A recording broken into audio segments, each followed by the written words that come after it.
पळत अगदी आपला बिबट्या सुद्धा पळत सुटला आणि त्या बिबट्याच्या मागे हा तुमचा गेंडा सुद्धा।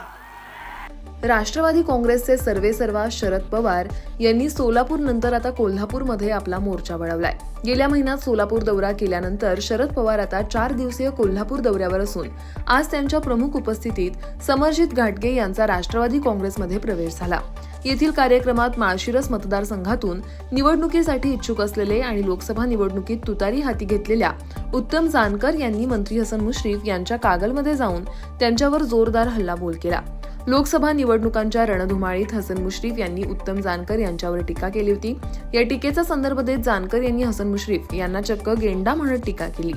माझ्यावर कागलच्या नेत्यांनी टीका केली म्हणून मी इथपर्यंत आलोय असं म्हणत त्यांनी आपल्या भाषणाची सुरुवात केली। जानकर नेमकं काय म्हणाले पाहूया। जंगल पेटल्यानंतर वाघ, सिंह, हत्ती, घोडे सगळे पळत अगदी आपला बिबट्या सुद्धा पळत सुटला आणि त्या बिबट्याच्या मागे हा तुमचा गेंडा सुद्धा।